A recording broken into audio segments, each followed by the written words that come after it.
What's up, everybody? My name's Aristotle, and today we're back with another video. We're going to be making a tier list of some tragic figures. So for our tier list, we're going to be looking at 5 main criteria. We're going to be looking at plot.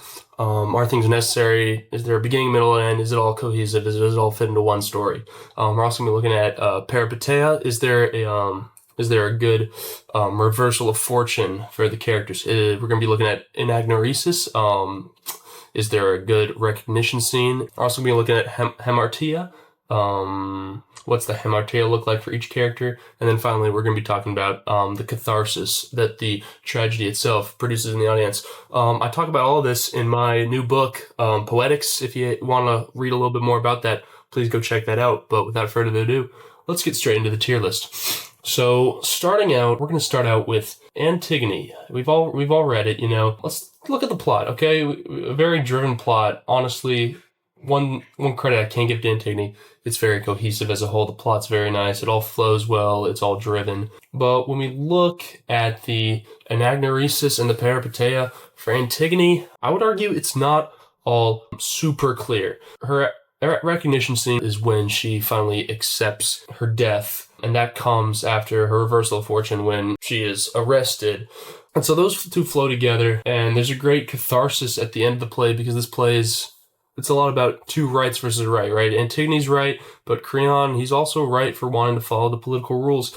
And that's kind of where we are with that one. So I'm going to say she's right in the middle. For Antigone, we are going B tier. And while we're on the topic, we're going to throw in Creon in there as well. So Creon, obviously same plot. I would argue, though, Creon is a more tragic figure than Antigone because his hamartia, that political hubris, but he has a fantastic recognition scene with Tiresias where he realizes it's all kind of not worth it. And so his reversal of fortune is clear. He loses his son and his wife. For me, that's going to do it. I'm going to put Creon in A tier. Creon is A tier tragic figure.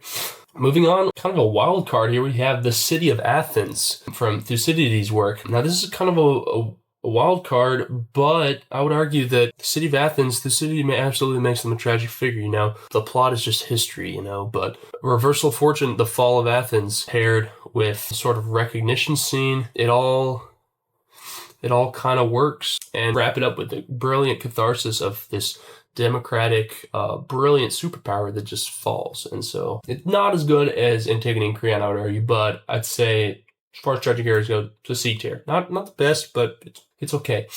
All right, now Medea, I have a bone to pick with Medea because there's a lot that's going on in this story. She's got that reversal of fortune. You just kind of follow this emotional collapse, and her recognition is probably, I would say, with the King of Athens when she realizes if she wants to harm Jason, she's got to harm everything around him. On those 2 points, I'd say it's solid. But my biggest critique is with the plot, the mythos, which I would argue is one of the most important parts of the tragedy. This story, it's not super cohesive. The King of Athens just kind of wanders on. Where does he come from? Does that have to happen? I don't think so. So that's going to move her down a little bit. And then also, we got to talk about the ending. The Deus Ex Machina, that's just, come on. It's disrespectful to the tradition of tragedy, in my opinion. You tell me she just kind of floats off on a dragon at the end? That doesn't seem super cohesive. That just seems kind of like a cheaty way out, And now this girl's just running around Athens, running around our city. Like, how am I supposed to feel about that? Not a great catharsis either. So Medea, I'm sorry. Medea's going in D tier. Actually, this should be F tier. Medea goes in F tier. Finally, we have Oedipus. Oedipus. If there was one tragedy to rule them all, it might be Oedipus, because Sophocles just does everything right with this one. From the plot to the recognition to the reversal, it's all there. We've got this plot that's absolutely driven by this search to cure the city. It's a noble search by Oedipus.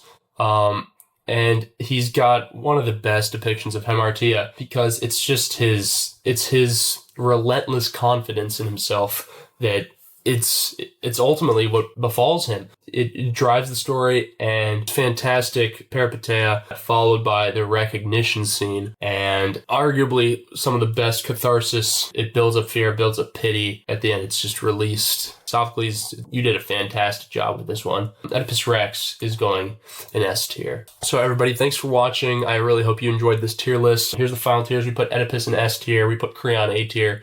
Antigone in B tier, Athens in C tier, and Medea in F tier. If you'd like to read more about what I've been talking about, please check it out in my book Poetics. You can find it at an Acropolis near you. I will catch you guys in the next one. I hope you enjoyed.